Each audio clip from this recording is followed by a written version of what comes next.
Dear student, morning all of you. आज का हमारा टॉपिक है अप्लाइड जियोमॉर्फोलॉजी पार्ट 2।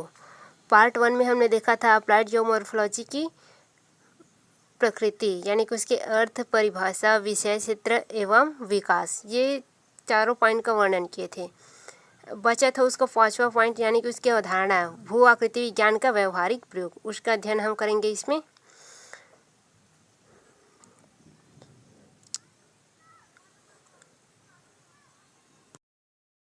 भू आकृति विज्ञान के व्यवहारिक प्रयोग के जो पॉइंट का वर्णन करेंगे, उसमें आपके 2 क्वेश्चन के कंप्लीट आंसर मिलेगा। एक है व्यवहारिक भू आकृति विज्ञान की उपयोगिता व महत्व से संबंधित जो पॉइंट्स है इसमें आएंगे, और दूसरा है भू आकृति विज्ञान के व्यवहारिक प्रयोग। तो ये दोनों का आंसर इसमें कंप्लीट होगा।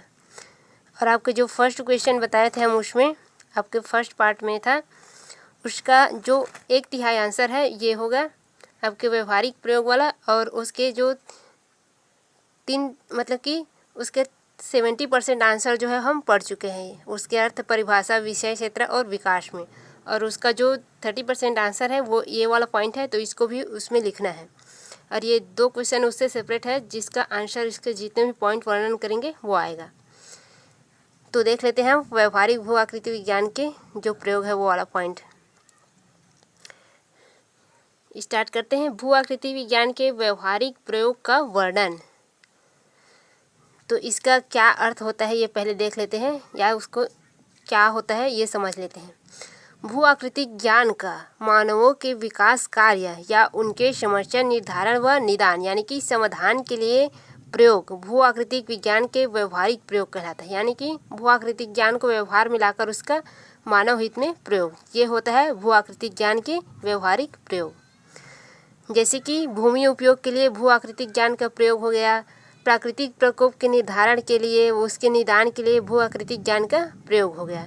ये सभी हो जाता है आपके भू आकृतिक ज्ञान के व्यवहारिक प्रयोग के अंतर्गत। तो चलिए देखते हैं इसके अंतर्गत कौन कौन से पॉइंट का हम अध्ययन कर सकते हैं या उसका वर्णन कर सकते हैं, भू आकृतिक ज्ञान का व्यवहारिक प्रयोग के अंतर्गत वर्णन कर सकते हैं। तो उन पॉइंटों को देख लेते हैं। तो पहला है आपका मानव भू आकार की, यानी कि मानव और भू आकृति विज्ञान। मानव भू आकार की,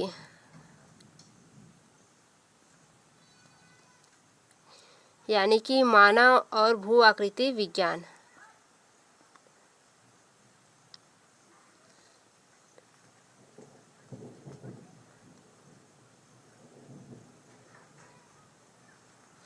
मानव व भू आकृति विज्ञान। तो मानव भू आकार की ये क्या है, इसका वर्णन हम आगे पूरे पॉइंट को लिखने के बाद करेंगे। फिर आपका सेकेंड पॉइंट है पर्यावरण भू आकार की।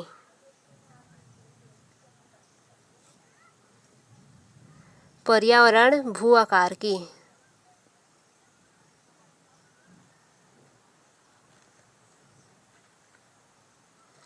यानी कि पर्यावरण व भू आकृति विज्ञान।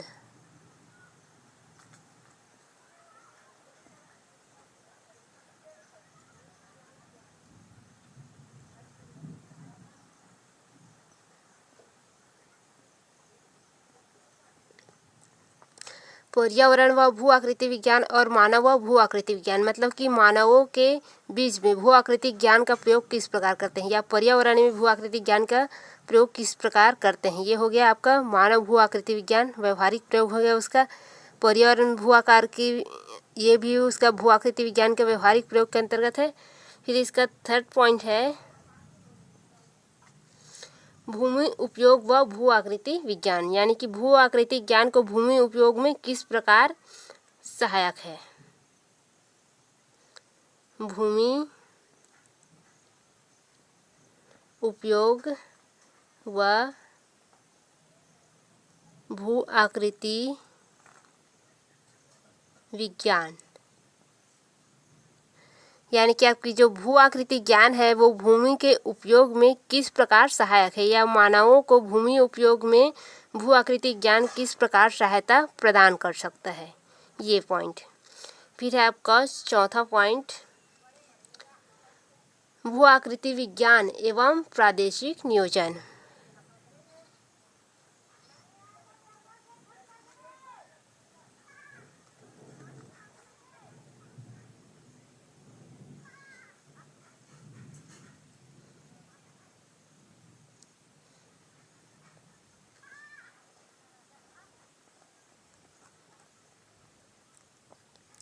ये भू आकृति विज्ञान एवं प्रादेशिक नियोजन। तो ये प्रादेशिक नियोजन किस प्रकार है? आपकी भू आकृति जो क्षेत्र है, यानी कि जिस क्षेत्र का आपका नियोजन करना है या जिस प्रदेश का आपको योजना तैयार करना है, तो उस क्षेत्र की योजना तैयार करने से पहले क्या किया जाता है, उस क्षेत्र की जो धरातल है, उसकी स्वरूप, उसकी बनावट, उसकी भौगोलिक स्थिति, उसकी राजनीतिक स्थिति, इन सभी को देखा जाता है। तो उसमें जो भौगोलिक स्थिति देखा जाता है उस क्षेत्र का, या उसके धरातली स्वरूप को देखा जाता है। इसके बाद ही उसका योजना तैयार किया जाता है। ये उसकी भौगोलिक जो स्थिति है या उस धरातल की जो संरचना है, उसके आधार पर उस देश की योजना तैयार किया जाता है। इनका अध्ययन होता है इसमें। फिर आपका नेक्स्ट पॉइंट, भू आकृति विज्ञान एवं प्रकोप प्रबंधन। भू आकृति विज्ञान एवं प्रकोप प्रबंधन, यानी कि भू आकृति ज्ञान का प्रकोप के प्रबंधन, यानी कि प्रकोप से बचने के लिए, जो पर्यावरणीय प्रकोप है उनसे बचने के लिए किस प्रकार हम सहायता प्राप्त कर सकते हैं या किस प्रकार से हम उपयोग कर सकते हैं, इसका अध्ययन इसके अंतर्गत होता है। फिर है आपका 6 पॉइंट, भू आकृति विज्ञान एवं नगरीकरण व ग्रामीण विकास। भू आकृति विज्ञान एवं नगरीकरण व ग्रामीण विकास।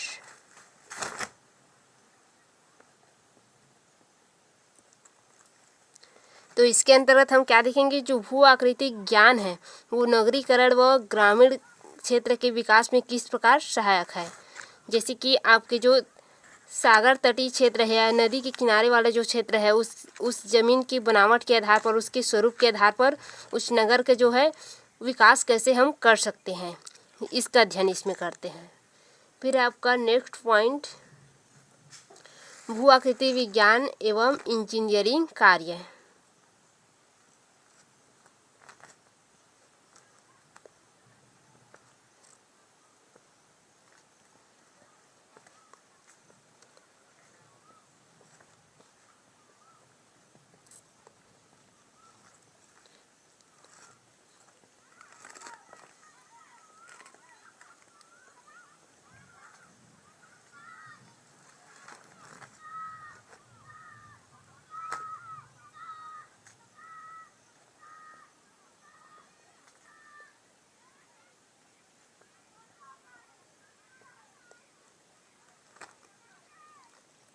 इसके अंतर्गत हम भू आकृति ज्ञान का जो इंजीनियरिंग कार्य है, यानी कि इंजीनियरिंग से संबंधित जितने भी कार्य हैं, जैसे कि सड़क निर्माण,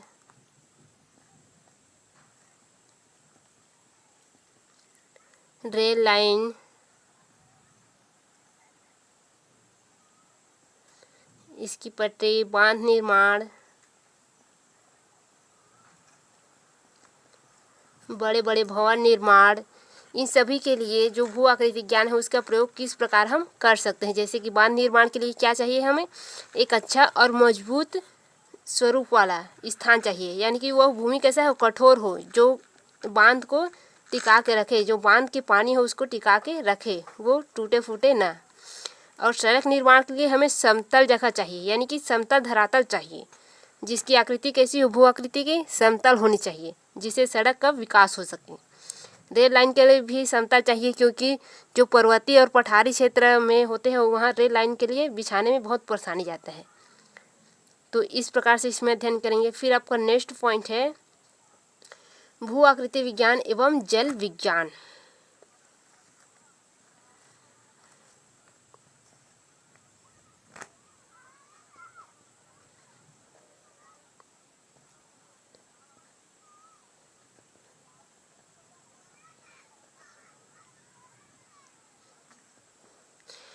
भू आकृति विज्ञान एवं जल विज्ञान, तो ये किस प्रकार से है, भू आकृति ज्ञान का जल के खोज में कि किस क्षेत्र में पीने योग्य जल है और किस क्षेत्र में किसी और प्रकार के जल है, जैसे कि आपके जो शुष्क क्षेत्र होता है उस क्षेत्र में क्या होता है, चूना की अधिकता होती है, तथा यानी कि आपके जो शुष्क स्कार्ट क्षेत्र है वहाँ पर क्या मिलता है, आपको चूना युक्त जल मिलता है, जो कि हमारे पीने के लिए नहीं होता। और आपके सागर तटीय जो क्षेत्र होता है उस क्षेत्र की भू आकृति में किस प्रकार की जल मिलता है, हमको खारी जल मिलता है। और जो शुष्क क्षेत्र है वहाँ पर जो भू आकृति होता है वहाँ क्या होता है, जल की कमी होती है, यानी कि भूमिगत जल जो है वो बहुत नीचे चला जाता है। इस प्रकार इसका अध्ययन करते हैं।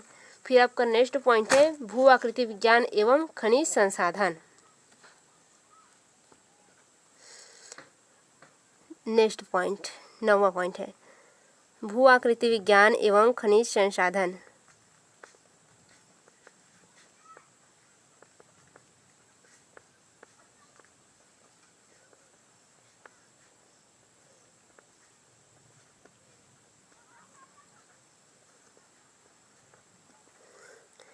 भू आकृति ज्ञान का खनिज संसाधन को प्राप्त करने व उसके उपयोग करने के लिए हम किस प्रकार सहायक ला सकते हैं या उसे प्रयोग कर सकते हैं, इसका अध्ययन इसमें करते हैं हम।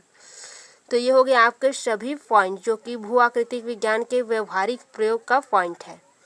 यदि आपको इसके विस्तार से वर्णन को पॉइंट चाहिए, यानी कि विस्तार से इसका वर्णन चाहिए, तो आप कमेंट में लिख दीजिएगा, हम उसे PDF के रूप में उपलब्ध करवा देंगे। तो ये आपके सभी पॉइंट है, पूरे 9 पॉइंट है, और इसका विस्तार से आपको वर्णन चाहिए, यानी कि इसकी पूरी व्याख्या चाहिए लिखित रूप में, तो आप कमेंट में ज़रूर लिखेंगे, हम आपको PDF के रूप में दिला देंगे, या आप जो व्हाट्सएप ग्रुप लिंक है उसमें जाकर ज्वाइन हो जाएंगे और कमेंट में लिख देंगे, तो इसका नोट भी हम आपको दिला देंगे। तो ये हुआ आपका भू आकृति विज्ञान का व्यवहारिक प्रयोग किस किस क्षेत्रों में किस प्रकार से की जाती है। आपको किसी भी तरह की समस्या आ रही हो तो आप कमेंट ज़रूर करेंगे।